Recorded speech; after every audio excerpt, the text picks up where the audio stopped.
TV yìí mo fẹ́ máa wò, ọ̀rọ̀ tó jẹ tí ń gbèsè mo fẹ́ gbọ́, ètò lóríṣiríṣi wọ́n wà lọ́lọ́kan òjọ̀kan, ìròyìn tó kojú òṣùwọ̀n àtàwọn ọ̀rọ̀ àgbọ́ fi kọ́gbọ́n, eré wọlé fún tẹ̀rù tọmọ tèwe tàgbà ẹ má fi para. Ejila TV mo fẹ́ máa wò, ọ̀rọ̀ tó jẹ tí ń gbèsè mo fẹ́ gbọ́, ètò lóríṣiríṣi wọ́n wà lọ́lọ́kan òjọ̀kan, ìròyìn tó kojú òṣùwọ̀n àtàwọn ọ̀rọ̀ àgbọ́ fi kọ́gbọ́n, eré wọlé fún tẹ̀rù tọmọ tèwe tàgbà ẹ má fi para. Àjànàkú kọjá mórí nǹkan fèrè, bàbá rere káwí parí. BGI TV, we are the pace setter. Bàbá gbàgede ìmọ̀ tẹlifíṣọ̀n station tí dòde. Mo kí gbogbo ojú tó wò mí káàkiri ayé, mo kí wa lọ́kùnrin lóbìnrin lọ́mọdé lágbà nínú ilé yìí, mo kí wa pa kú dédé àsìkò yìí, àsìkò bójú ọjọ́ ti rí ẹ̀ẹ́dẹ̀ odò bí ó bóun ló ti rí lọ́dọ̀ ti yín. Ẹ kú àárọ̀, ẹ kú ọ̀sán, ẹ kú rọ̀lẹ́, ẹ kú alẹ́. Ìyá mi kan ló ní ẹ kú ní kí n máa sọ pé ẹ ká ẹ kú o, ẹ kú dédé àsìkò yìí o, ẹ kú olúbẹ̀ o, dédé ẹyọ ọmọ àwórì láà. Ẹ wá kan fìdílé tàbí ká fìdílé nǹkan kẹjá jọjọ gbádùn ètò ọ̀rọ̀ tó lọ tòní. Ẹ jẹ́ fàsìkò yìí dúpẹ́ kí n dúpẹ́ pẹ́ òkun. Yorùbá ní bàbá ṣe ni lórí ọpẹ́ là ń dá, mo wá dúpẹ́ tèmi. Ìyá Joshua mo gbẹnu ẹ̀ sọ̀rọ̀ lónìí wípé gbogbo wa ṣeun gan. Ẹ ṣé o, àdúpẹ́ pẹ́ òkun. Bó tiẹ̀ tí n kò jẹ́ pé kò tí ì rí bá a ṣe fẹ́, àmọ́ ó ti yàtọ̀. Láàárọ̀ yìí ibẹ̀ ni mo gbà wá sí stúdíò, ilé ẹ̀ ni mo gbà wá. Wọ́n ti bẹ̀rẹ̀ sí ní fíìlì gbogbo lẹ̀ pátápátá. Lọ́la lágbára Ọlọ́run a máa bẹ̀rẹ̀ flooring ilé ẹ̀ àti gbogbo compound. Ilé ti ń dúró bọ̀, àti gbé burglary fún wọn, wọ́n ń ṣe lọ́wọ́, wọ́n máa tó parí ẹ̀. Ìyá Joshua ní kí n bóun dúpẹ́ púpọ̀ lọ́wọ́ ẹ̀yin ọmọ Nàìjíríà káàkiri ayé àti pàápàá jùlọ ẹ̀yin ọmọ Yorùbá aládé tẹ́ ẹ ṣíjú àánú wo òun. Ẹkún tó sun lánàá yìí, kódà èmi gan tún padà wo fídíò yẹn, ó tọ́ọ̀chì mi. Ẹ ṣeun, mo dúpẹ́ o, tẹ́ ẹ túbọ̀ bá mi rẹ̀ lẹ́kún. Ẹ jọ̀ọ́ ẹ má yẹ ẹ má gbò ó. Ẹ jẹ́ my target gangan is still 6 million, but as at àárọ̀ yìí mo ti rí 720,000 ní àárọ̀ yìí. Láàárọ̀ yìí bí mo ṣe ń sọ̀rọ̀ yìí 720,000 ti wà lọ́wọ́ mi, so a ti lè ṣe floor. Mo ti sanwó kí náà pé tán fi ń kúnlẹ̀ àbí wọ́n ṣe ń pè yẹ̀pẹ̀ yìí tán máa fi ń ṣe floor lẹ̀, orúkọ ẹ̀ sí. So wọ́n ti ní kán ra tipa kan tí ó bá wá tó àtúnra kékeré sí, àti ra sí 12 tires kan lọ́wọ́ báyìí àti ra, so kò kékeré kan. Lórí ìtọ̀rọ̀ ya Joshua tó rí pé tí mi bá fi bẹ̀rẹ̀ a lè ráwọn tí wọ́n ní wo fídíò yìí tán, kéèyàn dẹ̀ máa lọ dàbí aláìmoore. Màá tún dúpẹ́ o láàrin ọ̀rọ̀ torí àwọn míì wà tí wọ́n bá wa bẹ̀rẹ̀. Ẹ ṣeun o, gbogbo ẹni tẹ́ bá mi dá sọ̀rọ̀ obìnrin gbogbo yín mo dúpẹ́ lọ́wọ́ ẹ ṣé. Tẹ̀kẹ̀tẹ̀kẹ̀ ni mo rí tí owó yẹn wọlé, ẹnìkan fún wa 200, ààrẹ tó fún wa ní 300 and kìíní kan, mo dẹ̀ rẹ́ tó fún wa 100 naira, 100,000, 10,000, 100,000 kan. Owó ló jẹ́ kó owó yẹn rìn, owó yẹn ti wọ 720 ní yẹn sọ̀rọ̀ lágbára lọ. Ẹ ṣeun, a dúpẹ́. Now lénìí ohun tí mo wá sọ, Yorùbá ní tílé ò bá jìn ilá kì í kó. Wọ́n ní tílé ò bá jìn ilá kì í kó. Bí tọ́nà ò bá jìn rádà, tóko ò bá jìn tóko ò bá jìn ilá kì í kó. Kọ́ ló ń ṣàánú mi ni, máa gbọ́ Yorùbá yẹn dandan ni torí pé èdè ìlú bàbá mi ni. Wọ́n ní bó kò bá jìn ilá kì í kó, ìtumọ̀ ẹ̀ ni pé nígbà tó kò bá ti jìnnà pápápá èèyàn máa lọ á máa bọ̀, bí lábá ti tó ká èyí ó tètè ká kò ní kó. Ṣé ẹ rí àwa Nàìjíríà generally, pàápàá jùlọ àwa Yorùbá, àwọn kan sọ pé ègún ló ń jalè Yorùbá, kíní kan dáwọn èèyàn protest lọ́wọ́ láàrin títì báyìí. Ìjàmọ́ tó fa wàhálà Nàìjíríà náà nǹkan méjì péré ni. Kò dẹ̀ sí láyé kódà nínú ẹbí bí irú nǹkan tó wà Nàìjíríà bá wà nínú ẹbí yẹn ò ní settle, ẹbí yẹn ò ní settle. ẹ lọ mú omi òkun àtomi ọ̀sà ẹ̀dá méjèèjì papọ̀ kẹ́ ẹ wá fọwọ́ lẹ́rán kẹ́ ẹ wo kí ló máa ṣẹlẹ̀. bẹ́ẹ̀ bá rọ wọ́n sínú ògò pa nígò yẹn máa ta ló máa fọ́ dànù, torí pé omi òkun àtọ̀sà ò gbọ́dọ̀ pàdé láyé, wọ́n máa ṣọ̀tá kú ni. ẹ lọ wá ìyálé àti ìyàwó kẹ́ ẹ wá sọ pé káwọn méjèèjì kọjọ máa gbénu yàrá kan náà. tọkùnrin bá ti fẹ́ ṣe yòkẹ́yòkẹ́ ọkọ wọn kíyàlé bọ́ sílẹ̀ kíyàwó àtọkọ bá wà lókè. tó bá jẹ́ pé ìyálé ni ọkọ fẹ́ bá ṣe yòkẹ́yòkẹ́ kíyàwó bọ́ sílẹ̀ lórí bẹ́ẹ̀dì kó sùn lẹ́lẹ̀ kọ́kọ́ kíyàlé àtọkọ kọjọ wà lókè. kò sí bọ́ ṣe lè close tó inú ilé yẹn máa dàwó ni.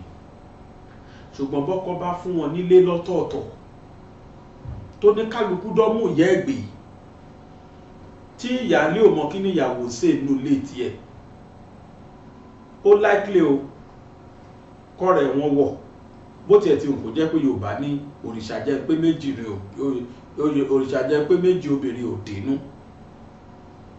kò sì mọ́ ṣe lè jẹ́ èèyàn Ọlọ́run tó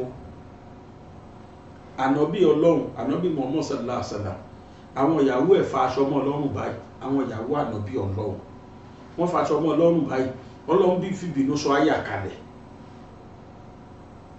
kí ló fà á? torí ìtọ́kọ́ ọmọ olùbọ́, torí wọ́n ti pé méjì mẹ́ta. kò sí bẹ́ẹ̀ ṣe lè gbé ìyá àgbà àtọmọrí gbá papọ̀ kẹ́ ẹ̀ wá gbé ìyá àgbà lórí ọmọrí gbá wàhálà dé. n tó ṣẹlẹ̀ Nàìjíríà nìyẹn o. that is why tó jẹ́ pé mi ò rí kọ́lọ́run sọ màláìka kalẹ̀ kó jẹ́ màláìka ló wá rúlu Nàìjíríà á fọkọ̀. màláìka ni mo sọ kó sọ kalẹ̀ kó wá rúlu Nàìjíríà á fọkọ̀. ìdí ni pé òyìnbó ti mọ̀ọ́mọ̀ plant bọ́ǹbù sáàrin wa àfúrá ni. Ọlọ́run ọba ẹnì kọ́kọ́ ìwé kan Nigeria is a mistake, it's a real mistake. kò sí tó ń jẹ́ Nàìjíríà. ìjọba Nàìjíríà don't come for me o, I am analysing the real problem. torí wọn kọ̀ láti ní ẹlọ́gbé wá irú ò ní tọ́ sí mi. But I must be sincere with you. Nigeria is a great mistake. dídà wá papọ̀ yẹn àwọn colonial master wa mọ̀ọ́mọ̀ ni àròkọ kan ni wọ́n fi ṣe tí wọ́n pa sáàrin wa ṣe bẹ́ẹ̀ lẹ́fẹ̀ẹ́ gba independence ẹ̀ ó yá. The formation of Nigeria is the greatest mistake. The amalgamation of Nigeria is the greatest mistake. Kò yẹ kó amalgamate wa. Ìdí ni pé ní gbogbo ọ̀nà la fi papọ̀. Kò sì sẹ́yà tó máa wà ń bẹ̀ lórí oyè. Ẹ̀yà míì máa fi cheated. Ẹ quote me anywhere. Kò sí ẹ̀yà tó máa wà ń bẹ̀. Ẹ̀yà míì máa fi cheated. Bí Yíbò wà ń bẹ̀, Yorùbá àtàwùsá ò ní gbà. Bí Yorùbá wà ń bẹ̀, Yíbò àtàwùsá ò ní gbà. Bí Haúsá wà ń bẹ̀, kò ní dùmọ̀ Fúlà, kò ní dùmọ̀ Haúsá, kò ní dùmọ̀ Yorùbá àti Yíbò nú. Kò wá sí tí ẹni ẹ̀yàkẹ́yà tó bá wà ń bẹ̀, kò sí tó lè ṣe fún wa Nàìjíríà kò ní tẹ́ wa lọ́rùn. Torí páwọn ẹ̀yà méjì tó wọn ò wá láti bẹ̀ yẹn, they will always be feeling cheated. Tó bá jẹ́ pé níṣe la wà lọ́tọ̀ọ̀tọ̀ wa látọdúnmọdún tá a ti jọ wà lọ́tọ̀ọ̀tọ̀ wa jẹ́jẹ́, kọ́ má sọ wá ní Nàìjíríà kí wọ́n má ṣe gbéyàwó tipátipá fún wa. Nǹkan bá máa rọrùn o, ìlú yẹn bá máa rọgbọ o, máa fún yín lẹ́sàmpù. Ẹ wò gbà tá a wà ní regional, Ìgbò ò ta sí Haúsá, Ìgbò ò ta sí Haúsá, Haúsá ò ta sí Yorùbá. Àwa tá a gbédè kan náà, tá a jọ ní àṣà kan náà, tá a jọ níwà kan náà, tá a jọ níròrí kan náà la dá ṣèjọba wa. Western region, Northern region, Eastern region, Midwestern region. Oníkálukú ń ṣe tiẹ̀ lọ. Kí ló wá ṣẹlẹ̀? Ẹ wò wọn bá àgbà tá a fi dá wà yẹn. Look at the tremendous achievement tí region kọ̀ọ̀kan ní. Ó kàn jẹ́ pé ti Western region ló borí everything.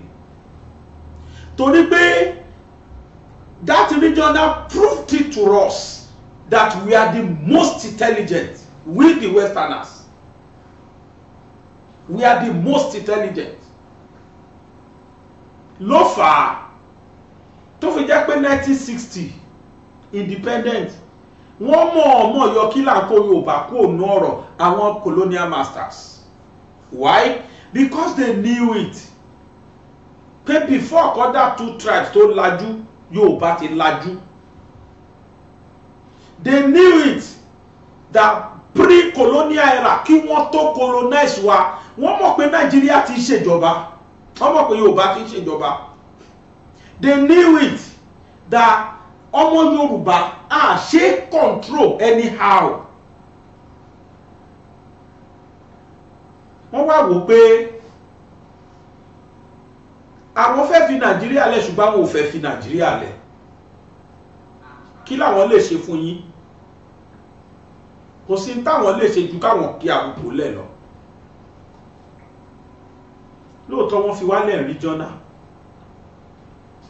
ṣùgbọ́n wọ́n fi àròkò lẹ̀. Gbogbo òrònú wa wọ́n ti change ẹ̀, gbogbo ọpọlọ wa wọ́n ti change ẹ̀, gbogbo ìṣesí wa wọ́n ti change ẹ̀. À ń jẹun bí colonial masters. Àwọn army wa, àwọn ológun wa, pàápàá jùlọ àwọn ọlọ́pàá wa, ìgbésí ayé colonial masters náà lò. Who created police? Nigeria police. Wọ́n pè wọ́n Nigeria police gbà. Ṣé Royal Force àbùkí náà pè wọ́n gbà náà? Wọ́n á wọ ní kàkóńkóló. Ohun tí wọ́n fi tọ́ wọn, omi tí wọ́n fi dá wọn dọ́là, omi yẹn ni wọ́n sì mu. Ìròrí tí wọ́n fi sí orí wọn gbà yẹn, ìròrí yẹn ló sì wà lórí gbogbo ọlọ́pàá dìsìn. I will tell you what I mean. Tí billionaire bá ṣẹ̀, tí àkúṣẹ̀ṣẹ̀, normally kí law tó jẹ́ law ó gbọ́dọ̀ láwọn features kan. Ara ẹ̀ ní equality before the law, but lọ́dọ̀ ọlọ́pàá equality ò wà before the law. We are not equal in the eyes of police law. Do you know what I'm saying? Tí senator kan bá dé police station lẹ́nìí, even DPO asáré jáde abẹ́rí fún wẹ́sà. Because during the colonial era, àwọn ọlọ́pàá tí wọ́n nígbà yẹn wọ́n bẹ́rí fáwọn colonial masters ni. They saw the colonial masters as alpha and omega. Our brain has been programmed that the colonial masters are our masters. Àwọn ọ̀gá wa ni wọ́n. So the police were established to serve the colonial masters, not to secure the citizenry. They were established to bully the citizen, the commoners. Ẹ ti rí tí mo divine definition mi, ẹ ti rí túmọ̀ ẹ̀ sí. Wọ́n dá àwọn ọlọ́pàá sílẹ̀ gbà yẹn láti bully, láti halẹ̀ mú àwọn aráàlú tí wọ́n kó lẹ́rú gbà yẹn, ṣùgbọ́n láti máa ṣe yẹsà fún àwọn colonial master, àwọn akónilẹ́rú tó wá láti ìlú òyìnbó. Bó ti wà láti kọ́ṣe ló sì wà nísìn.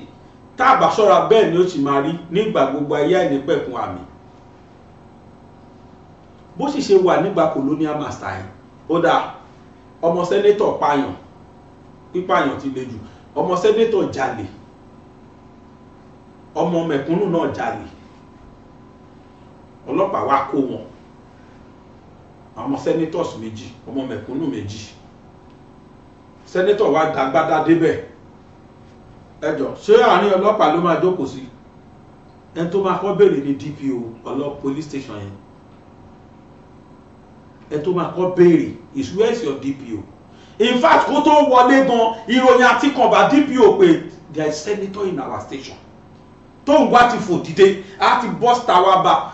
Ọlọ́run má jẹ́ kí n rí láburú kírú ọmọ tèmi wá ṣẹ̀ kọ́ máa ṣe kébì wá lọ police station ṣé DPO bọ́ta wọn ní ní ìtàlélẹ́yìn nígbò ló ti wá.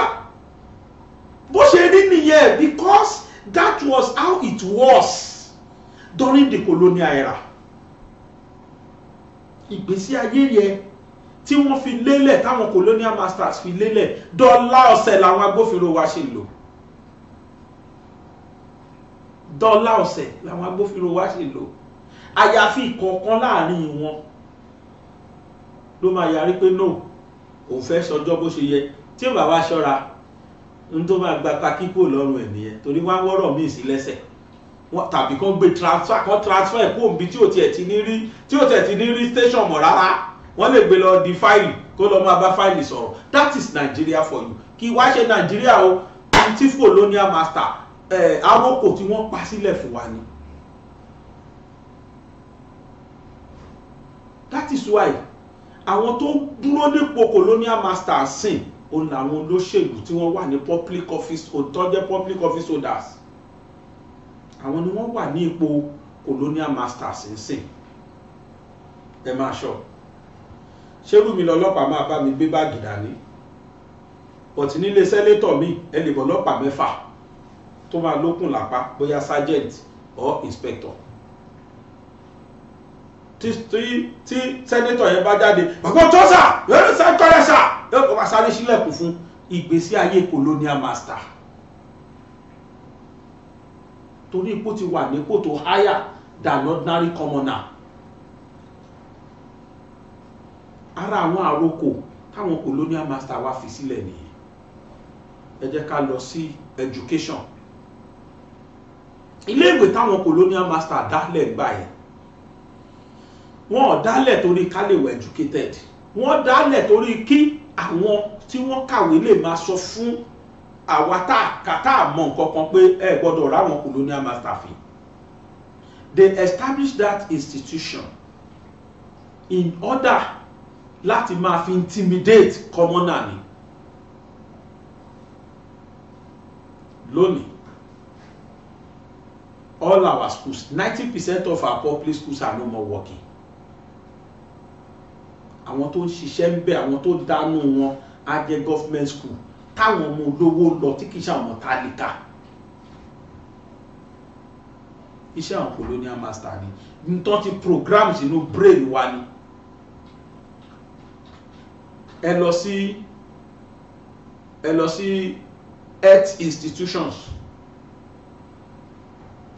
Àwọn colonial masters ń lo Nigeria tó colonize as farm oko lásán ordinary oko náà lò wá fún tó máa gbé nǹkan tàbí kán káwọn ọmọ wa lọ sílùú tí wọ́n kán lọ dáko fún wọn. Wọn ò rí wa bí ìlú tó gbádùn, wọn ò rí wa bí ibi tí wọ́n gbọ́dọ̀ fi good health services sí. Wọn ò rá àwọn spirits kéékèèké tó ń dálẹ̀ kábà máa sí kíkẹ́rúbà máa kú mọ́ wọn lọ́wọ́ ni. Kì í ṣe hospital tí wọ́n kó àwọn sophisticated drugs sí rárá o. If any one of them is sick pẹ́rẹ́ báyìí ìlú òyìnbó wọ́n lọ tọ́jú ẹ̀ torí pé ibi colonial land ni àwa tó colonize la wà bí bẹ́ẹ̀ ti ìlú tí wọ́n ìlú gbádùn ibi náà ti máa kówó tó ti máa lọ gbádùn ẹ̀ lọ́hùn ní àwọn colonial masters. Èyí máa ṣiṣẹ́ owó ń bí àwọn akó wa lọ gbádùn ẹ̀ ní London Portugal kankan bẹ́ẹ̀ bí tó ti kó wa lẹ́rú.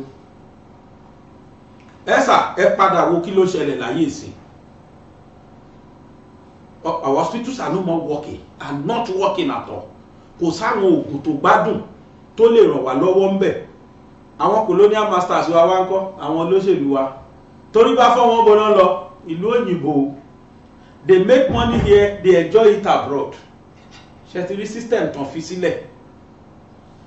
That is why this country is not working. Ni mo ṣe sọ pé kódà kángẹ́lì wá rúlùlù yìí kò lè succeed because the knowledge that has been imparted on us is colonial knowledge. Colonialism yẹn wà nígbèsí ayé wa. And you know why it is more paramount fáwọn Fúlàní? The reason tó fi wà too paramount fún Fúlàní àti Northerners ni pé colonialism tí wọ́n méjì ni. Usman Dan Fodio ló kọ́ colonize wọn first. Tẹ́ bá dẹ̀ wò nínú Islam ẹ̀kọ́ dáadáa wà, ẹ̀kọ́ aburú wà. Ẹ̀kọ́ aburú làwọn Boko Haram kọ̀ọ̀kan yẹn ní, àwọn extremists. Islam is a religion of peace. Islam ò kọ́ wa ká pààyàn, kò ní ká ẹ̀sùn kọ́ ká ẹ̀ṣàwó. N tó fi ní ká pààyàn, àwọn tó ní ká pa àwọn tí wọ́n ṣẹ̀, tí wọ́n dẹ̀ ṣe ẹ̀ṣẹ̀ yẹn, it is well spelled out. Irú ìjìyà tó ní ká ṣe kódò wà ní Bible. Irú ìjìyà yẹn bí kóbìnrin tó ti lọ́kọ lè ṣe ṣìnà tó dẹ̀ ẹ̀wọ̀n tó dẹ̀ gbẹ̀lẹ́rìí. Even Jesus said ẹni tí ò bá ṣẹ̀ ìṣẹ̀yẹ rí, let him be the first person to cast the first stone. Irú ìjìyà yẹn náà wà ní Quran kọ́ sọ ló kò pa. Now irú àwọn ẹ̀kọ́ tí kìí ṣe ẹ̀kọ́ ẹ̀sìn ṣùgbọ́n àròríṣẹ́ àti ìkà tó wà nù wọn tí Usman Dan Fodio fi lélẹ̀ fún wọn nígbà tó colonize wọn, irú ẹ̀kọ́ yẹn nìkan ni Northerners ní káwọn colonial masters tó dé. Nígbà táwọn colonial masters náà dé, ó di 2 colonial masters táwọn Northerners nìkan ní. That is why 99% of them, they were not civilized. More than ìgbésí ayé ìkà tó wà lẹ́mìí wọn. Wọ́n lò gbèsè ayé colonial master, wọ́n dẹ̀ lò gbèsè ayé Usman Dan Fodio. That is why tó fi jẹ́ pé most especially àwọn Fúlàní kò síbi tó dé wọ́n máa fẹ́ jọ̀gá ni. They want to colonize you. Torí pé ẹ̀kọ́ tó ní ni. Ṣó wá yẹ ká wá dára wa pọ̀ ká lájọ ń gbé inú àtomi ò lè jọ ṣọ̀rẹ́ láyé. You now see that àwọn tó ń pariwo Yorubanation we are very correct. Although some people are of the opinion pé in unity with kìíní kan, diversity with kìíní irọ́ ni. Unity in Nigeria is not working. I am saying it. Ó work láwọn ọgbà kan nígbà tí a ṣẹ̀ṣẹ̀ gba independence tójú ò tí là tán. Ebi ń pa wá tá à ń sọ yìí, ṣé yíyà yìí ló bẹ̀rẹ̀ ni? 1960 ló ti ń bẹ̀rẹ̀ tá àbànú tí dábàá ti gbàgbé. Mọye olórin tó ti kọrin lórí ebi tó ń pa wá. Nígbà tèmi gbọ́jú, mo rántí àwọn orin tí Barrister kọ. Wọ́n pe bá kan ní Sunny Okosun kọ́ ni tó kọ which way Nigeria, which way to go, I love my father. Kí ló ṣẹlẹ̀ tó kọ which way Nigeria? I love my fatherland. I want to know which way Nigeria is heading to, because what he reported heading to lost destruction. Mọ yíyà tí Sunny Okosun ti kọrin yẹn. Barrister ibi Nàìjíríà rẹ̀ yìí ò máa yé mi tó o. Ṣìgàrí sílẹ̀ kan olódórí ó di kinní kan àbọ̀mọ́ wà lórí. Olówó ló ń jẹ ìrẹsì tó ń jẹṣu. Pẹ̀lẹ́yìn lọ́jọ́ Sunday tán bá jí. Mọ̀gbà tí Barrister ti kọ the truth láti 1996 àbí 95. Mọ̀gbà tó ti kọrin yẹn. Coca-Cola tààrùn ta ní sísì lọ́jọ́ sí ó ti di 10 naira mo òróye. Mọ̀gbà tó ti kọrin yẹn. Now ẹ wá lọ sọ́dọ̀ àwọn Àyìnlá, ẹ lọ sọ́dọ̀ àwọn Bàbálẹ́gbà ní 70s kẹ́ ẹ gbórí tán kọ nígbàtí destruction dé, nígbàtí ebi tó ṣẹlẹ̀. So that thing has never worked before. That synergy is papọ̀ wa yẹn is not working at all. It was a greatest mistake. Fine, wọ́n colonize wa fine ẹ fẹ́ pè wá Nàìjíríà fine bá jẹ́ kí ìran kọ̀ọ̀kan dá dúró lọ́tọ̀ọ̀tọ̀ wọn jẹ́jẹ́, kí Yorùbá máa ṣèjọba tiẹ̀, kí Igbo máa ṣèjọba tiẹ̀, kí Northerners máa ṣèjọba tiwọn. You will have seen this country in fact progressing. But as soon as tí wọ́n ti dà wá papọ̀, problem dé, because ìran kan ò ní gbà fún wọn kan. Ìṣòbò kì í ṣẹ̀rú ìjọ láti ń gbọ́ rí, ṣé dandan ni ká wá ṣẹ̀rú ara wa ni? Tàwùsá ti Ìgbò àti Tàwùsá ti Yorùbá o pẹ̀lú Ìgbò mọ̀ gbà tí Barrister ti kọrin yẹn kò ṣiṣẹ́ ni. The only solution to the problem we are facing in this country is ẹ jẹ́ kó lọ́múdẹ́mú yẹ ẹ̀gbìn, ẹ jẹ́ kó ní kálukú dúró nídùú ara ẹ̀. That is when you can see this country prospering. Ẹ jẹ́ kí Nàìjíríà kí Yorùbá ká máa jẹ́, bóyá kórúkọ wa máa jẹ́ Western Nigeria, ká dá dúró wa jẹ́jẹ́ bí Western Germany àti Germany jọ́sí, Eastern Germany, Western Germany. Barrister ti kọrin yẹn rí, ó ti fún wa ní solution rí. Ó ní northern region pẹ̀lú western region, tó bá jẹ́ regional government lókìní kan, ó ṣàkọrin yẹn mi ìrántí bóyá kọ́ mọ́. The man was a prophet in disguise. In his own realms, ànábì kan ni Barrister. He saw tomorrow. Tó bá sọ pé the man that saw tomorrow, Barrister ni. Kò sí anybody tó lè rule Nigeria yìí. Got me anywhere. Tama ní headway. Nǹkan méjì ló ń bá wa jà. One, mistake ni ká sì máa sọ pé à ń ṣe wọ́n Nigeria. Two, expiring date set wá dé bá Nigeria on tán sọ. Since 2014. Ìròrí tí àwọn colonial master mọ̀ ni ẹ mọ̀ ká program brain èèyàn pé say this country must not work. Ó ní táwọn colonial master ṣe sí wa. Now ẹ wá jẹ́ ká wo governance. Ẹ jẹ́ ká wo governance. Ìgbésí ayé colonial master to the colonies. Ó ní wọ́n bá wa gbé ní governance. Tó bá sá ti lè ráyè dépò lórí tó ti wà l'Abuja tàbí ó wà ní state house gbàgbé ẹ̀. Àwọn tó kù ti di subject yẹ, you be seeing them like peanuts. Ẹ mọ̀ kéèyàn wo ẹ̀pà tá lè pa anytime. The same thing applies to the colonial master. Báwọn àwọn tó kó wa lẹ́rú báwọn náà ṣe wò wá nìyẹn, wọ́n ṣe ń ṣe nìyẹn. Wọ́n á fi wá ṣiṣẹ́ bó ṣe wù wọ́n. Wọ́n dẹ̀ ra wa tán kó lẹ́rú bíi pé you people are not important. Bó o bá halẹ̀ jù ẹ wá sábẹ́ òkúta prison.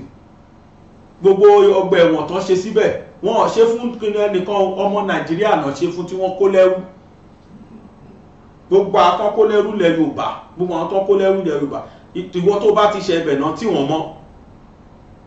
Ilé àwọn colonial master la fi ṣe governors house wa l'Abẹ́òkúta nísàlẹ̀ gbèyí, ilé àwọn colonial master nìyẹn. Ẹrú tó bá ti ṣe ọgbà ẹ̀wọ̀n tó sọ di correctional center sí ọgbà ẹ̀wọ̀n mi ṣiṣẹ́ bẹ̀ fọdún kan ọdún méjì tí mo fi ṣẹ́nu bẹ̀ yẹn gangan kí tó move set quarter lókè bọ̀sán. Gbogbo àwọn orin tó ń lò wọ́n gbé wọn wá láti ìlú òyìnbó ni. Pé ẹnìkan fọ́ ọgbà ẹ̀wọ̀n yẹn á ṣiṣẹ́ sà. Security àwọn fẹ́ǹsì wọn, àwọn irin ńláńlá tó wà nù fẹ́ǹsì wọn kì í ṣe kékeré. So ìgbésí ayé ẹlẹ́wọ̀n sí ọ̀gá ẹ̀ ó ní wọ́n bá wa lò, ó náà ni wọ́n program sáwọn tí wọ́n gbéjọba lé lọ́wọ́. So n tó ń ṣẹlẹ̀ ni pé we are still in colonial era but in civilian regalia. Ló ṣe jẹ́ pé kò sí àní-àní, ẹ jẹ́ kó ní kálukú máa lọ ní solution. That is the only solution to this country. I must confess to you. But pé a ṣe ń dààmú, a ṣe ń ṣe kinní kan, àfi táwọn olórí wa tó bá lọ fọ́ brain ní gbogbo wọn padà pé you should see your subject as one of you. Anybody tó bá ti mountain of leadership ó máa rí àwọn subject ẹ̀ bí ẹrú ni n táwọn colonial master fi sílẹ̀ fún wa ní ìtò wà wọ́n ti hún mọ́ brain wa. For example, ẹ jẹ́ kẹ́nìkan kàn jẹ́ kánsẹ́lọ̀ lásán ládùúgbò wọn kẹ́wọ́ bó ṣe máa wà àwọn ará àdúgbò a máa wọ̀n bíi pé talẹ̀ yìí ó di pé àwọn tó jọ ń jókòó mu gàrí tẹ́lẹ̀ kò ní lè bá wọn jókòó mu gàrí mọ́ ó máa pàtàkì rẹ̀ then àwa tá a jẹ́ ọmọ ìlú náà tóun jẹ́ kánsẹ́lọ̀ lè lórí ẹ wo orú respect tá a máa fún ẹ wo orú ojú tá a máa fi wò a máa ti sọ ní colonial master bá a ṣe ń wo colonial master lánàá la máa sáré fi wò òun náà bí ẹni tó ti pàtàkì lẹ́ẹ̀ṣe máa ráwọn tí ó máa gbé bùkátà lọ bá torí pé a ti rí i pé ó ti ga jù wá lọ whereas ipò tán yàn wọ́n sí yẹn ipò kan lọ ṣerú fún wa ni but they don't have that knowledge torí pé àwọn colonial master ti program ẹ̀ sínú brain wa kan tó lọ aróko dẹ̀ ni wọ́n pa kalẹ̀ pé kí ìlú yẹn kó má ṣe rule kẹ́sà máa dàrú káwọn dẹ̀ máa pawó látara wa. Then another one táwọn colonial master another àròkò tán tún pa sílẹ̀ ni pé wọ́n á make owó ní Nàìjíríà báyìí wọ́n á lọ gbádùn ẹ̀ nílùú òyìnbó ẹ wọ àwọn olórí wa kí ló fà corruption kí là ń pè corruption ṣebí jíjí owó kó ni ṣé báǹkì wa náà wá kó sí ẹ lọ gbọ́n báǹkì wa ẹ lè rówó olóṣèlú ẹ̀ tó bá jẹ́ pé ó wà ní àwọn báǹkì á máa rówó yára lù wọ́n máa fi ṣe business ọ̀rọ̀ wa jẹ́ wọ́n máa gòkè but rárá wọ́n máa kó kóńbí wọ́n á kó lọ lóyìnbó lọ gbádùn ni because that was exactly how our colonial master did wọ́n á make owó bí wọ́n lọ London wọ́n lọ láwọn ìlú tí wọ́n lọ́hùn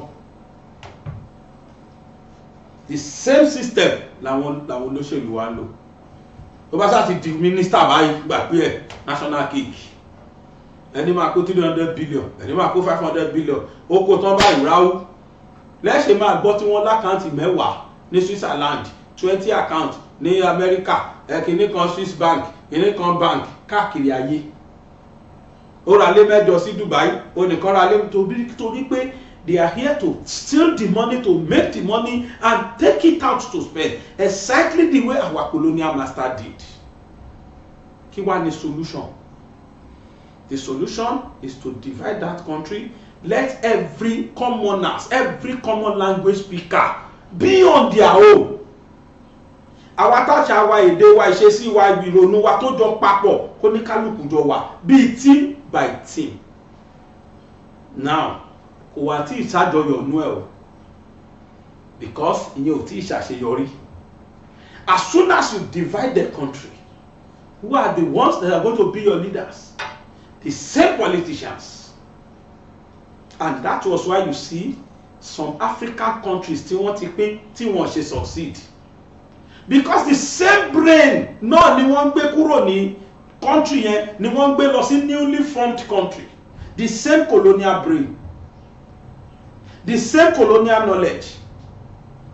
Kí wá ní solution ni pé ever before ká tó form country yẹn ẹ̀yin olórí lára yín bẹ̀ tẹ́ máa acknowledge tẹ́ máa mọ̀ pé léyìí lólórí wa tẹ́ máa mọ̀ pé òun láláṣẹ tó máa lè defend it so that as soon as tó bá declare country yẹn àwọn olóṣèlú ò ní lè hijack country yẹn mọ́ yín lọ́wọ́. Then you should not see the person as your Alpha and Omega, as your God. See him as one of you. It is then the solution can be provided. Olórí tó jẹ́ pé tá a bá fi ṣolórí kò ní ríra ẹ̀ bí ohun pàtàkì. And that is why I am happy for Yorubas, provided tá a bá lè jọ acknowledge Sunday Igboho àti bàbá Bánjí Akíntóyè ò rí rẹ̀ bí leader. He doesn't even care about becoming a leader. Ìgbòho fún rẹ̀ ò ríra ẹ̀. Èyí tó ṣàkàn ní kí Yorùbá ságbà ó ṣàgbòmìnira. Ẹ wà láwọn tó jẹ́ pa mọ̀ pé tó bá dọ̀la tán bá gbòmìnira. Ẹ̀yin náà ẹ wo Dúpẹ́ bẹ́ẹ̀ rí bó ṣe ń ṣe. Ẹ wo sọ̀rọ̀ sí ẹ ṣérù Dúpẹ́ ló máa di olórí. Àkọ́kọ́ náà ẹ̀jẹ̀ òṣèlú wà nú ẹ̀ lára ẹ̀.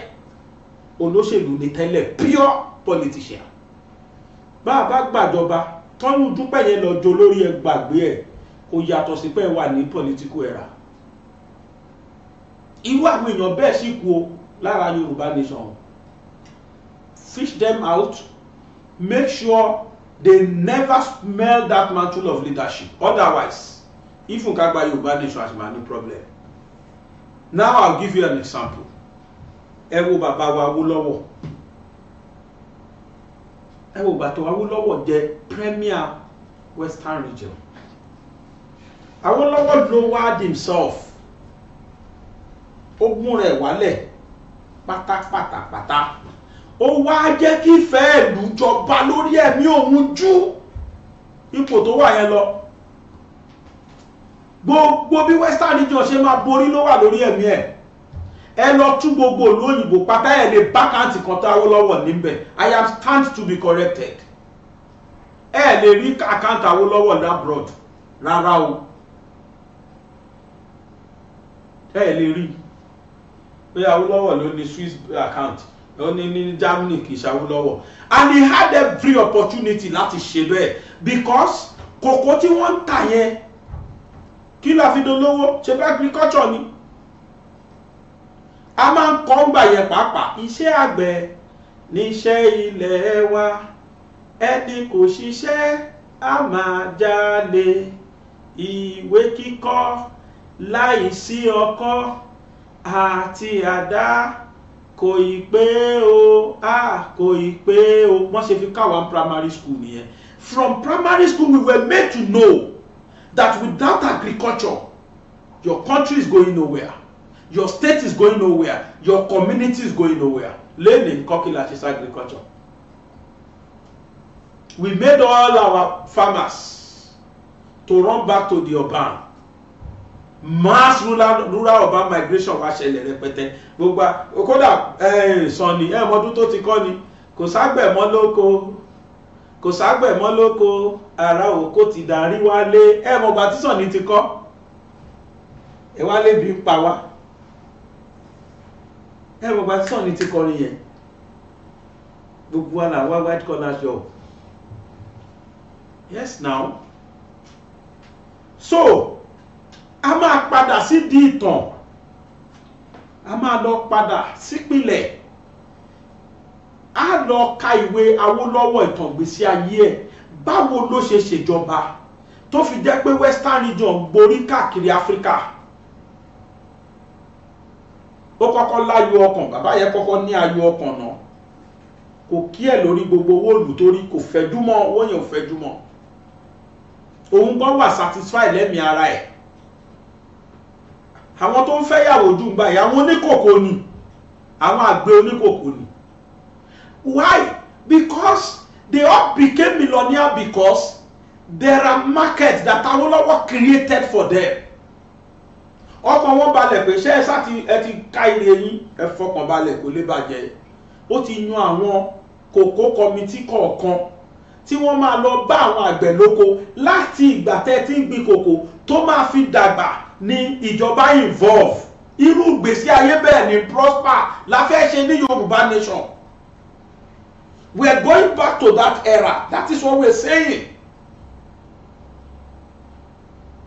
Kì í ṣe ìjọba propaganda, ìjọba propaganda kọ́ là ń fẹ́. Ìjọba tó jẹ́ kó máa padà sóko. Ẹ wo Traore, Ibrahim Traore, ṣé Uganda kọ́ ni? See that man. Kí ló ṣe? Kò ra luxury cars fún gbogbo àwọn National Assembly members rárá o. Kí ló lọ rà? Ó lọ ra tractors wọlé. Àwọn yẹn ti ka ìtàn ní báwo làwọn great countries ṣe di great countries. Òyìnbó kan ní the height that is reached and kept by the great men is not just a sudden flight. While others were sleeping, they, the successful man, continued burning their candles. While others were sleeping, they continued burning their candles. Strategy ni gbogbo nǹkan. To fail to prepare is to prepare to fail. The leaders of we Yoruba nations, it is high time now to start preparing kí la fẹ́ ṣe tá bá dé Yoruba nation. Ó yẹ kẹ́ ti ní prototype yẹn lẹ̀ sí. what are the road map tá a bá gbà nation yẹn the first year compile la fẹ́ ṣe. That was what Awolowo did. Ìtàn yẹn sì wà lẹ̀. A fẹ́ olórí tó máa lọ kàtàn àwọn tó ti succeed àwọn bàbá wa tó ti lọ táwọn náà máa padà ka ìtàn yẹn tó máa jókòó. Kì í ṣe àwọn olórí tá a mọ̀ pọ̀ ti gbàpò tí ìbò wọ́n ti dòṣè lọ́n tó máa padà. That was why other countries tí wọ́n ti ń pín l'Africa, that was why they did not succeed. Southern Sudan kí ló dé tán succeed? Why? Because as soon as tán kúrò láàrin Sudan tán di Southern Sudan, olóṣèlú ló take over bẹ́ẹ̀. Àwọn tó ń bá wọn dá síjà yẹn ló padà take over. Wọ́n dẹ̀ pa gbogbo àwọn revolutionists yẹn pátá. Gbogbo àwọn tó ń jàjà ìgbára fún South Sudan yẹn, gbogbo wọn làwọn olóṣèlú yẹn padà wọ́n wá take over. Look at that. Kò yàtọ̀ sí yàtọ̀ rárá ń gbèsè ayé wọn. It should be a lesson to us in Yorubanation. Ohun tí Igboho ń gbìyànjú láti sọ fún wa nìyẹn pé n tó sì wà níwájú tiwa ó kọjá ibi ń pa wá o tó ń bá kiri yẹn. We are more than that. Iṣẹ́ tó wà níwájú wa iṣẹ́ ni. It is a real duty. And then tó bá mú pé ká dá dúró ní ṣeré-ṣeré tàbí tó wò pé kí dá dúró náà what we are going to gain is more than what we are seeing. A máa di ẹni pàtàkì láwùjọ bí ayé Awólọ́wọ̀. We are going back to that Awólọ́wọ̀ era. Ọmọ Yorùbá kan láyé Awólọ́wọ̀. A kì í ṣe ẹgbẹ̀lẹ́gbẹ̀ ọmọ Nàìjíríà nígbà tá wà ní Yorùbá, tá wà ní Western region, and that was even a region, not a whole country as we are aspiring for now. Region nìyẹn gbà ẹ̀ tá a ṣe wà lọ́dà Nàìjíríà tí region wa ṣe ń dá iye kan sí àpò Nàìjíríà tá a bá wà lódìdí country kan kí ló fẹ́ ṣẹlẹ̀. Aspiration wa rèé o, ohun tá à ń sọ rèé o. Ìròrí colonial life yẹn àfi ká change ẹ̀ kúrò. I need the orientation. Orientation yẹn ló máa fọ brain wa padà. Ẹ wo life ọlọ́pàá, ẹ wo life àwọn army, ẹ wo life àwọn agbófinró. The way tó fi ń treat elite ó yàtọ̀ sí the way tó fi ń treat commoner. Why? Because that was how it was during colonial masters, during colonial era. Àwọn ọmọ colonial masters, they treat them specially. But àwọn ọmọ tá a wà colony wọn bí ẹrú náà ṣe ń treat ẹrú náà ti ìlú ẹrú náà lò wá náà. Ẹ lọ́wọ́ àwọn ọmọ wọn lénìí, àwọn olówó wa, àwọn ọmọ olóṣèlú wa, àwọn wọ́n graduate Harvard University, kíní kan university gbogbo wọn ti graduate. Àwọn ọmọ tí wá wà ní strike action kọ́ọ̀sì ọdún mẹ́rin ọdún mẹ́jọ.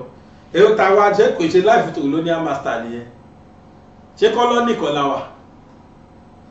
So that is what I am saying. That was why I said even if an angel kí màláìka wá rule Nigeria kò lè succeed, because as soon as you mount that mantle of leadership, your brain immediately change to that of colonial masters. O ma change lẹ́sẹ̀kẹsẹ̀ ni.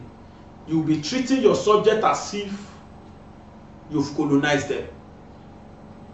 But àwọn kọ̀ọ̀kan wà tí brain wọn ti wà tó ti rejuvenate brain wọn tí wọ́n ti bá wọn fọ̀ tó ti ṣiṣẹ́, wọn kì í pẹ́ lórí oyè, wọn ò pẹ́. That was unfortunate thing tí Nigeria ní. Muritala try ẹ̀ bóyá ló lò 6 months, bóyá ló lò more than 6 months. Yar'Adua try ẹ̀, he didn't even spend 2 years. Ẹ tún sọ ẹlòmíì Nigeria. Gbogbo àwọn tó kù ìgbésí ayé colonial master to their subjects òní wọ́n lò fún wa. Kì wá ṣe president nìkan ló ti wá. All the governors, look at their life, look at the way they are treating us. Ìgbésí ayé master sọmọ ọ̀dọ̀ náà lò wá. Ẹ wo life wọn náà, wọ́n bá fún sáré lọ báyìí ni àwa ọmọ ọ̀dọ̀ àdúrà máa wòran that they are using our tax. The same thing tó ṣẹlẹ̀ láyé colonial era nìyẹn náà. Wọ́n á máa gbé colonial master ló máa sùn ló máa dojú bolẹ̀ ní wàá dúró wo colonial master. Ó lè yọ̀bọ kó pẹ́ dànù ó pẹ́ gbé ta ló fẹ́ bá rojọ́. Ìlú wọn dẹ̀ náà ti wá ń ṣe bẹ́ẹ̀ nílùú wa o. Wọ́n ń sọmọ ìlú wa o. Nígbà tó wá ń lọ wọ́n wá hun wọn brain àwọn èèyàn wa. Wọ́n wá mọ̀ọ́mọ̀ wọn yọ Yorùbá setting torí pé wọ́n mọ̀ pé àwọn ò ní fẹ́ fi bẹ́ẹ̀ rí wa Yorùbá gbọ́n gan-an tó dẹ̀ fìyà jẹran yìí rèé. Ọgbọ́n wa yẹn kó bá wa. We are never easy to manipulate, but it is easier for us to manipulate others. We Yorubas agbọ́njù ìran ìgbọ́njù tọ́lọ́ bá fẹ́ kẹ́ wa wọ́n fún wa ní country wa. That is my prayer. Ṣé wá rí gbogbo atótónu mi látàárọ̀ mo rẹ́ nìkan tó give analysis tó John tí mò ń sọ yìí. Liberian ni máa ọmọ Liberian ni àmọ́ ti gbé Nàìjíríà rí. You see àwọn tí mò ń sọ yìí ló fà á tó fi jẹ́ pé láyé Fúlàní ò lè change láíláí kàn lè change. Colonial life náà fi tọ́ wọn. Àwọn márẹ́yìn tó kù bí subject wọn ni níjọ́ kìíní àná ẹ̀mọ́ àtúnjẹ́jẹ́ tún já wá sí kan. Níjọ́ kìíní àná tó ń change plate number láyé military bóyá Babangida àbáyé tàbí tó kó plate number wọ̀lú. Oníkálukú ní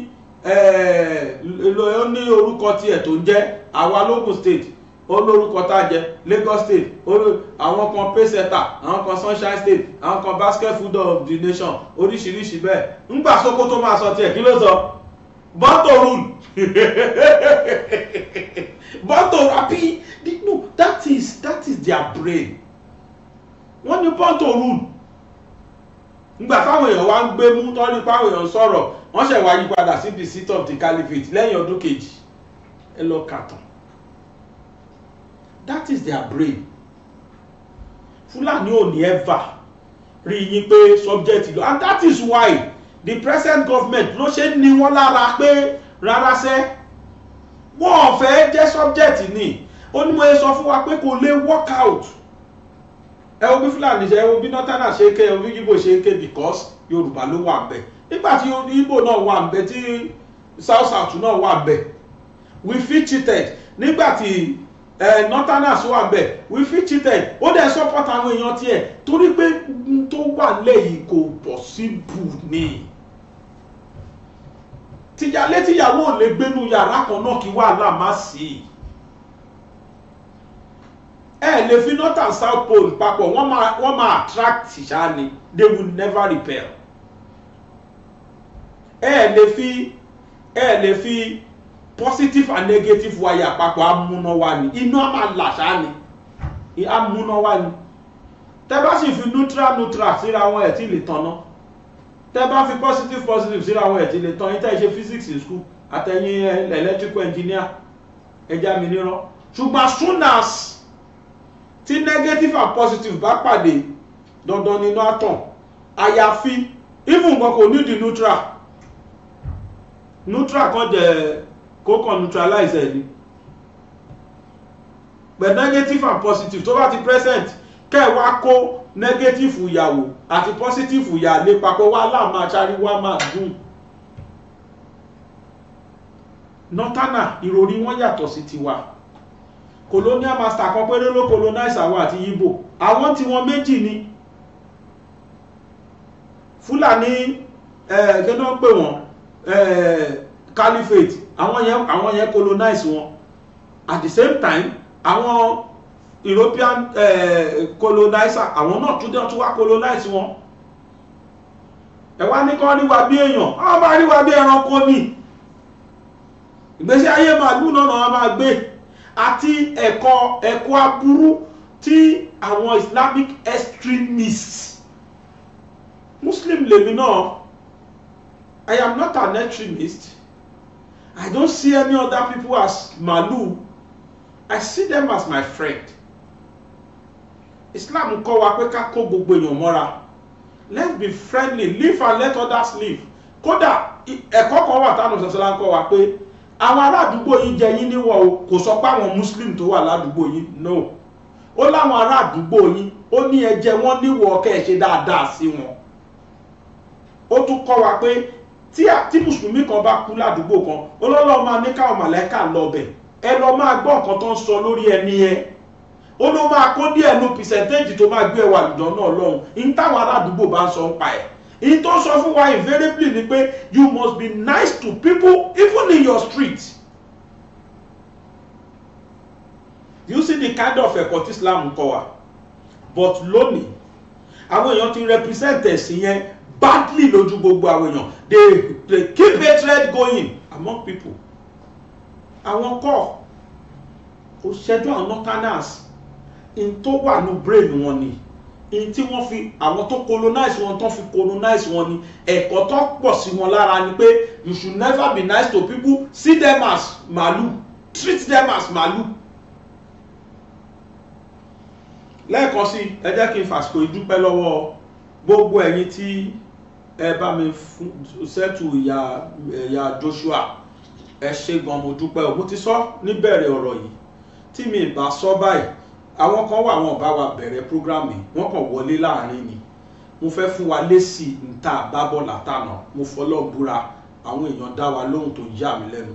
Odindi ẹnìkan 300 plus, ẹnìkan 200 plus, then mo rí 100,000 kan náà, ṣe tí yóò ti wọ bí 500 plus, then mo ráwọn ní 10,000 ní 50,000, gbogbo owó yẹn ṣáà ti wọ 720. mo tún ṣe sọ̀rọ̀ sí mo tún gbọ́ gbarangbara another 20,000. so owó yẹn ń wọlé, inú mi dẹ̀ dùn ní mo yẹn bá yín sọ̀rọ̀ ìlágbára Ọlọ́run. àti lọ ra fílì, iyẹ̀pẹ̀ fílì ni mo fẹ́ rántí lẹ́ẹ̀kan, àti lọ ra iyẹ̀pẹ̀ fílì tán fi fílì, tán máa fílì gbogbo lẹ̀ yẹn. mo ti ní kán bẹ̀rẹ̀ flooring yẹn ní ọ̀la lágbára Ọlọ́run. then ẹni tó ṣe burglary ìyẹn ti ń ṣe lọ, tán bá ti parí ẹ̀ kákàn pé alálùmíníọ̀n kan wá wọn window kan bá ṣe window sí ni, then ká mọ̀ pé ó kú rírẹ́. mọ́mì wa kan wọ́n ti fún wa ní mọ́tò, wọ́n ti fún wa ní sìmẹ́ǹtì 10 láti Ìbàdàn. tá a bá wá rẹ́ni tó lè volunteer láti Ìbàdàn bá wa kó sìmẹ́ǹtì 10 wá, tàbí tán lè sọ modalities ta lè gbà fi kó sìmẹ́ǹtì yẹn, kó tún polite tó ká múnú owó lọ fi gbé mọ́ sìmẹ́ǹtì 10 láti Ìbàdàn wá síbí. bóyá lè rí mọ́tò tó ń ná Ìbàdàn sábẹ́kúta tán lè bá wa kó wá, why not? adẹ́ fún wọn lówó mọ́tò yẹn, ó wà òkè bẹ́ẹ̀ ju ká ṣẹ̀ṣẹ̀ wọ mọ́tò lọ ká tó ṣẹ̀ máa tún rúbọ̀ irọ́ kò polite bẹ́ẹ̀. mọ́mí wa kan ti fún wa ní sìmẹ́ǹtì 10 ẹjọ́ yẹn náà, màmá yẹn náà fún wa 500,000 lára owó wọn la fi ṣe páànù yìí nígbà tá a fẹ́ kanlé nígbà yẹn tá a sọ. mọ́mí yẹn fún wa ní bóyá Mrs. Cecilia àbí ìrántí orúkọ bí Elizabeth àbí nǹkankan, mo dárúkọ wọn gbà yẹn. so ẹ ṣé o gbogbo ẹ̀yin tí ẹ bá wa dáyà Joshua lóhùn, ọmọ tí yín náà ní kú ẹ ní kábàámọ̀. ẹ̀yin tẹ́ wá pè mí bàbá gbàgede, ẹ ṣé o tẹ́ bá ẹ̀nà Christian sister wa sí Christian kan ni mò ń ràn lọ́wọ́ o, mo ń ran ọmọ Yorùbá lọ́wọ́. I don't see Christianity in that woman, mi dẹ̀ rí Islam lára ẹ̀, Yorùbá mo rí lára ẹ̀. I'm a Yorùbá first before I am any other thing. so mi Christian ni ẹ o, Muslim ni ẹ, mi ò dá kan mọ̀. in tó kan èmi ni pé ṣó sáà wà nú ìṣòro gẹ́gẹ́ bí Ọlọ́run ṣe pa wá láṣẹ pé ẹnikẹ́ni tí wọ́n bá nípa láti ṣèrànlọ́wọ́ fún òun náà lẹ́nìkejì ẹ̀ tọ́jú ẹ̀. ẹnìkejì mi ni mo rí sí, so mi rí as Muslim, mi rí as Christian.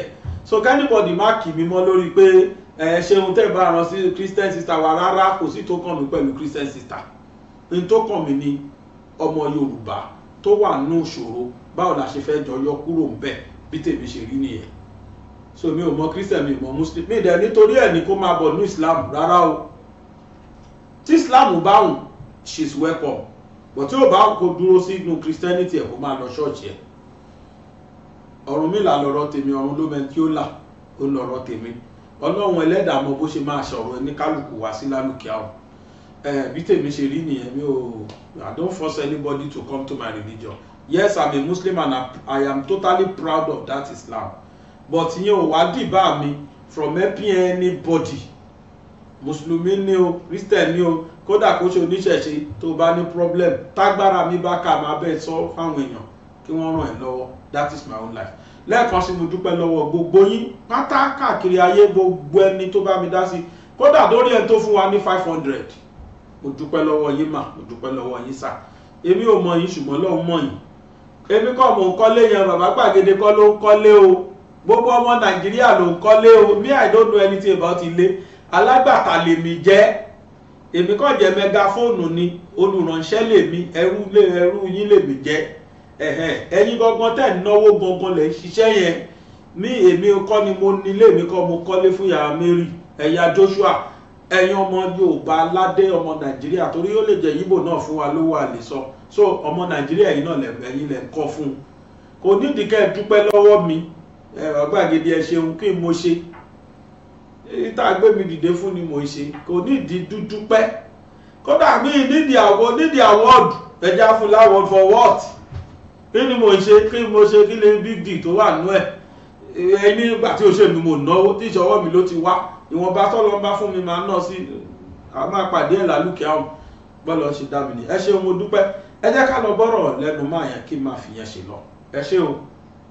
One day in the future, this is going to be our China. This is going to be our United States. If Nigeria succeeds, Africa succeeds.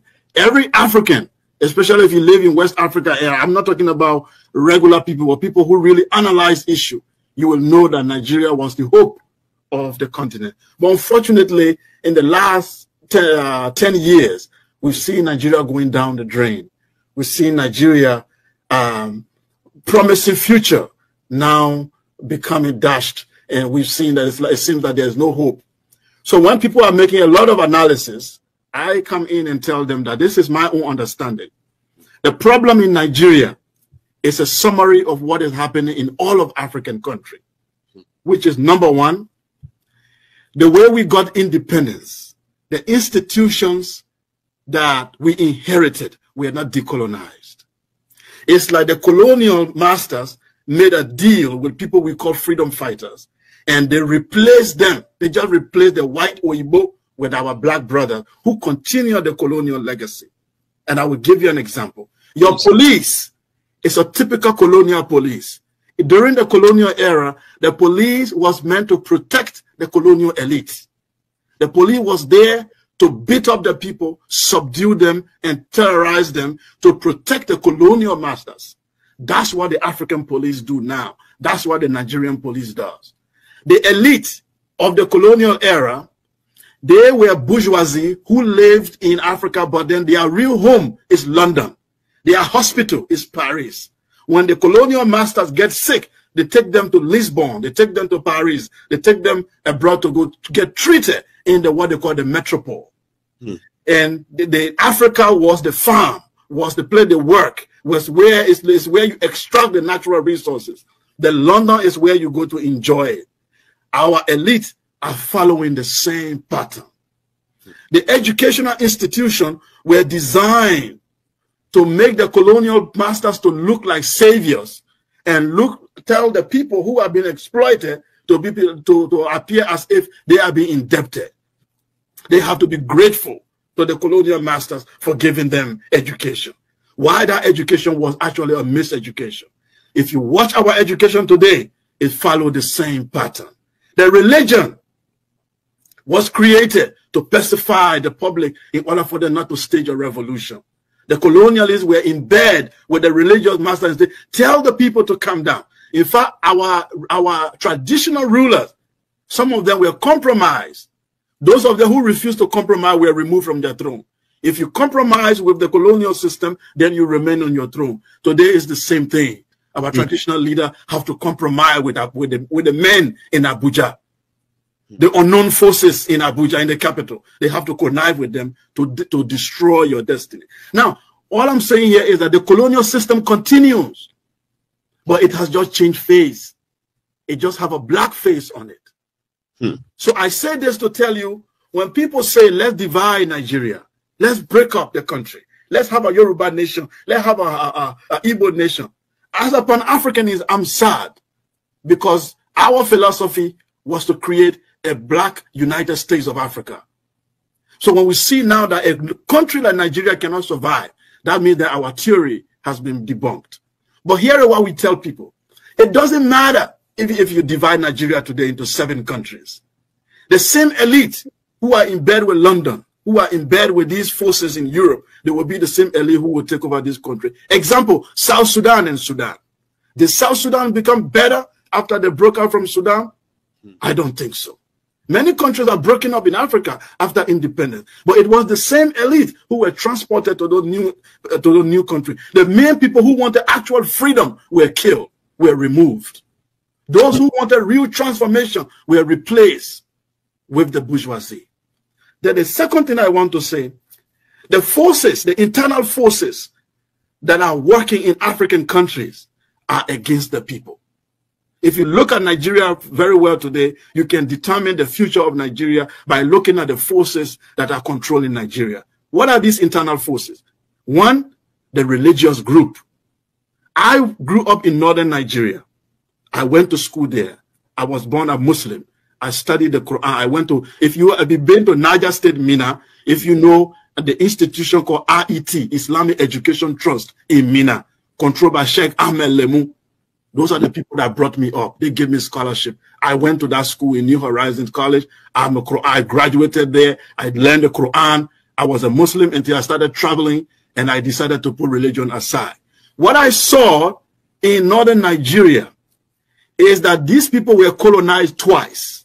They were first colonized by the Sokoto Caliphate through the Islamic Revolution.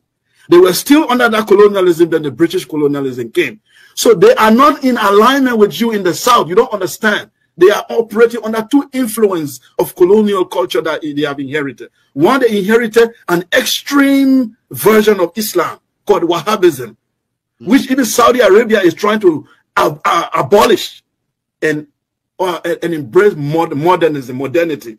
This northern Nigeria inherited an archaic, outdated Islamic view that came from Baghdad and Saudi Arabia those days. They inherited it. And it is very much entrenched in their culture. They do not believe in Nigeria as long as they are not on top. As long as Islam, though, for them, the vision for Nigeria is for Islam to triumph. That's the understanding for them. The destiny of Nigeria must lean toward Islamic revolution. That is the elite, the agenda. I'm not talking about the ordinary people on the street. They don't know what's going on. But the elite, that was the thinking of Usman Dan Fodio. That was the thinking of Sir Amadou Bello. That was the thinking of all this elite that came up. They designed, when they took over the army, you don't understand why they influenced the army in Nigeria. Their vision is to lead what Islamic revolution. Now, for you guys in the South, you had only one colonialism, which is the European. That's why there are people, Chris, John, Johnson. When you are tired of European colonialism, you fall back to your culture. They don't have no culture to fall back to. They only have Islamic extremism to fall back to when they are angry. That's why every riot in the North take an Islamic tone. Any fight, any fighting has to take an Islamic tone. They do not have any ideology or philosophy to fight with other than Islam. And this make you guys to live in 2 different planets, but yet you are trying to build a country. For me, even as a Pan-Africanist who want Africa to be together, I can tell you that northern, southern Nigeria cannot survive. I'm sorry to tell everyone, it will not survive.